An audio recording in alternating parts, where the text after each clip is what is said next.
Well, that's how you jump into a series. Vegas takes game one in the Stanley Cup final 5-4 over the Carolina Hurricanes. For the Hurricanes, Nick Ehlers twice, Jordan Stahl, and Goss Despair with the goals. Vegas countered with Shea Theodore, Ivan Barbashev, Brett Howden, William Karlsson, and the game winner from Tomas Hertl. Wow, if people were just casually tuning in saying I'll give it a chance, they're going to be back tomorrow night because this was a fabulous game. It pretty much had everything back and forth. They dropped the puck 25 seconds in. The speed of Carolina is evident. Shea Theodore on the right blue line of the Carolina blue line doesn't get all the puck to keep it in. That's all Nick Ehlers needed. He came down 2-on-1, buries a shot off the post and in. 25 seconds in, it's 1-0 Carolina, and it doesn't stop there. They just kept pouring it and pouring it on. And Vegas looked rattled. They were rattled. They could not deal with the speed of Carolina. This is something that everyone talked about before the series started. How will Vegas respond to what is basically a track meet on ice with the Hurricanes, with their through the neutral zone, through stretch passes from the defense, and especially their forecheck and offensive zone presence. Well, Vegas didn't handle it very well because Nick Ehlers scored again on a breakaway, getting behind the defense, which happened a few times in this game. So suddenly it's 2-0. And John Tortorella, who was hired on March 29th, and just to shake up this team, getting rid of Bruce Cassidy, because Kelly McCrimmon, the GM, knew that this team is going out in the first round. They needed a mindset change. So Torts just kind of reached in and gave it a quarter turn, and it all clicked in, and they've been on fire since. During the TV timeout, he calls everybody over. And this is the kind of speech, yeah, it's a rah-rah speech, but he knows his team. And he says, we're going to get our opportunities. Stop with the east-west passing. That's killing us. Patience. We're going to get our chances. And there's William Colasar right next to him just nodding because it was a real close-up of towards the clip I saw. And wouldn't you know it, shortly thereafter, Shea Theodore scores to make it 2-1. And then that changed the complexion of this game for a while because they get to the end of the period and they're only down 2-1 after one. In a period with the chances that Carolina had could have been 4-0, like easy, and then it's just coast time the rest of the way. But Vegas is so deep; they do not give up. They are not rattled as a team. They looked it a little bit early, but they got their sea legs, and they opened 30 seconds in. Ivan Barbashev scores, and this is where Carolina has not seen a team like Vegas that can pressure on the forecheck with talent. They didn't see it out of Ottawa, Philly, Montreal. They were overwhelmed. They were playing, all three of those teams in those series were playing defensive hockey. Vegas attacks, and Carolina hasn't seen that. So it'll be interesting to see what their adjustments are. But I think out of the 12 defensemen, Jacob Slavin is the best defenseman out of all 12 playing in this series. Vegas obviously has the better top four. But Slavin, I think, is one of the most underrated defensemen in the league and always trusted to make really the right play. Even he got shook up by this pressure because he served up a turnover that turned into the Barbashev goal that tied it. Then William Karlsson scores, and it's 3-2. Jordan Stahl ties it towards the end of the second, so that really revved up the crowd, and everyone's looking forward to a great third where Vegas takes the lead on the Howden goal. Then the Phantom icing goal. Now, when I saw there was going to be Wes McCauley and Chris Rooney, I just kind of shuddered. Not for Chris Rooney, because I see why McCauley's paired with him, because Rooney's excellent, has been for years. But Wes McCauley is very inconsistent, and the Sabre fans will never forgive him for blowing the whistle early in Game 7 with the clock winding down in the third when Malestein scored, basically. Lost sight of the puck. It happens, but nothing really good happens when Wes McCauley's around, as far as I'm concerned. There's always something. But this one wasn't on him or Chris Rooney. The puck was played, I think it was Howden. No, it was Jeremy Lauzon before the red line. And he dumps it in, and there's a race for the puck. The Vegas player would have got there. They blew it down into icing, and that was either Devin Berg or Matt McPherson, one of the linemen. I tried to check it, saw it 3 or 4 times on a replay. I tried to figure out who it was. I couldn't. My apologies. But that play, Vegas was incensed on the bench, and I don't blame them because that was not icing. But they called it, and sure enough, as you know, in hockey, it's got the weirdest karma of any sport ever, um, except for maybe women's tennis, but that's another story. Of course, off the draw, it comes. They win the draw. It comes over to Goss's Bear. He buries it past Carter Hart. It's tied at 4, and Vegas is pissed. But this would break lesser teams. Lesser teams would have that dwell. Younger teams would have that dwell on them. But that doesn't matter because Vegas scores the Thomas Hurdle from Colton Sissons on one of the most textbook give and goes you'll ever see, and an absolutely sick backhand no look pass by Sissons to get it back to Hurdle in the slot. He scores, makes it 5-4. One thing I noticed that Vegas is doing here, and by my unofficial count, it was 8. They are using the aerial pass to combat the forecheck of Carolina.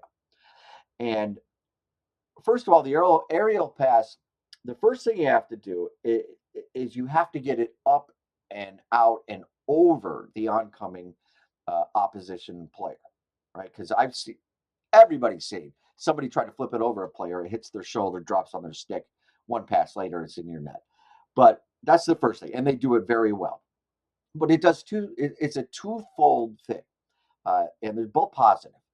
One, if it lands in the neutral zone and bounces on the stick of one of your players, he's already going forward, and you have forward momentum going into the opposition and the Carolina end. 2, which I really thought was just as beneficial for Vegas last night, is when it landed past, say, just past the red line going towards the Carolina blue line, the Carolina defender has to grab it. And he has to drop it, and he has to look to see where he's going with the puck. Now, he's looking before he catches it sometimes, yes. But what that does is it just makes the attack stationary. He drops it, looks, there's no forward momentum. Everybody's waiting to see where he's going to go. Is he going to turn right, left, where the hip's going, or who's he looking for? And that really slows down the attack. That also, while the puck is in the air, meantime, gives time for the Vegas forwards and defense time for positioning. So wherever he makes up his mind to go with, there's going to be someone in the area to disrupt the play, maybe turn it over, but keep it from turning into a grade A opportunity that their forecheck and their speed has done all season long. So this aerial pass, this flip pass was instrumental in the game-winning goal. Shea Theodore flips one up into the zone to Sissons to Hurdle, to Sissons to Hurdle. It's 5-4 with 3:24 left in the game. And Canes pull their goaltender. They have their chances. Comes down to about 5.6 seconds. There's a face-off to the right of Carter Hart. Rob Brindamore drew it up. You couldn't execute this play any better if it was a video game. They win the draw, back to Goss's Bear, over to Nikishin, who's got a bomb for his shot. He's got a clean look. He lets it rock. This thing, to me, now it might have hit the post and went out. When it hit the post and went in, the other guy was wired to go right over the right pad of Carter Hart. But you need some luck to win a championship.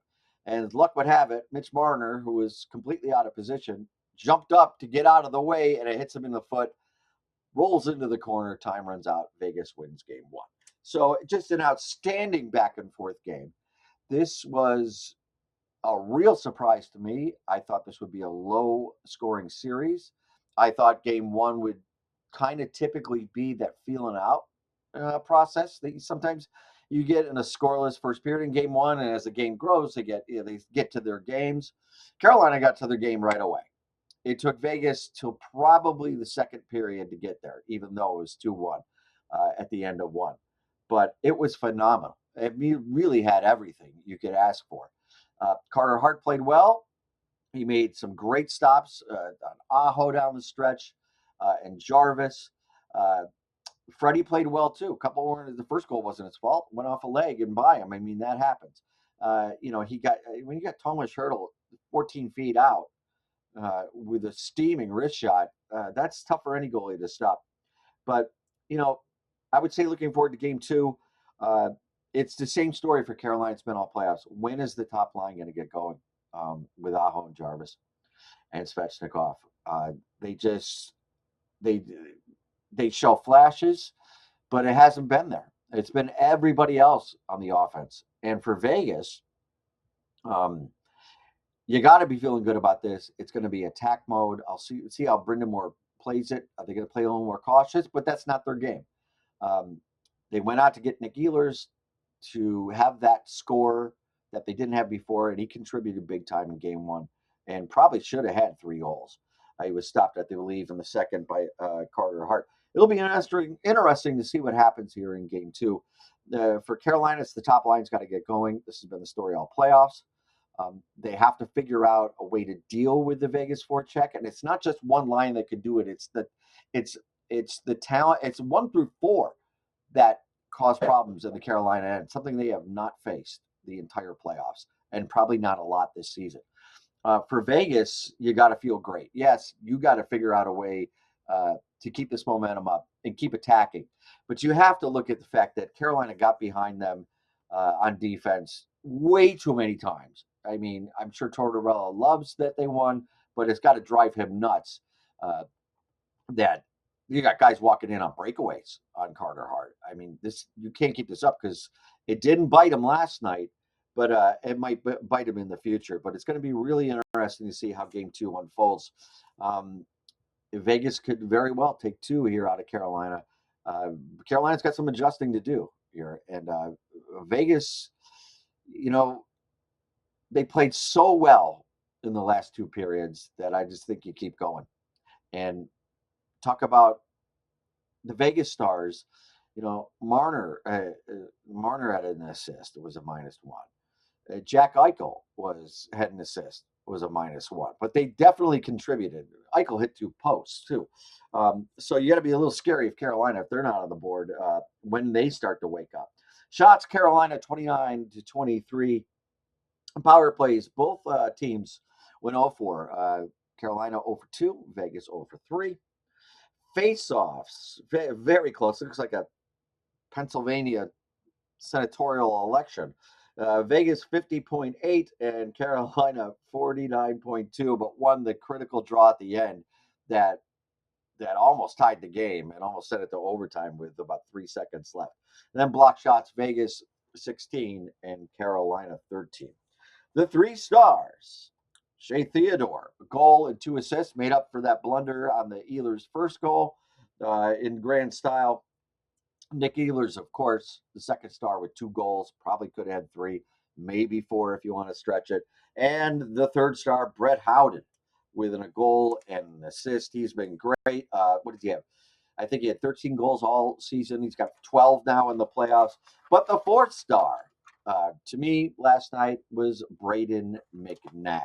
Brayden McNabb, and only 21-13, so he didn't play in the 24-25 minute range. And only 21-13, 3 assists. He's never done that before in his career. Plus 3, 2 blocks on 28 shifts. So Brayden McNabb gets the Rods to Buffalo Sports Truth 4-star because he was outstanding, and that top 4 for Vegas is very, very good, and Carolina's finding that out. So on to tomorrow night. What will game 2 bring? Carolina needs this one. They can't go back out to the desert down 2. And Vegas looking to take firm control of the series to win and go up 2 games to none. What's going to happen? I don't know. I expect a little bit lower scoring game. I don't think it's going to be as wide open as it was in game 1 with time to review and time to adjust. But who knows? It's the Stanley Cup final. Anything could happen. So I'll see you back here after game 2.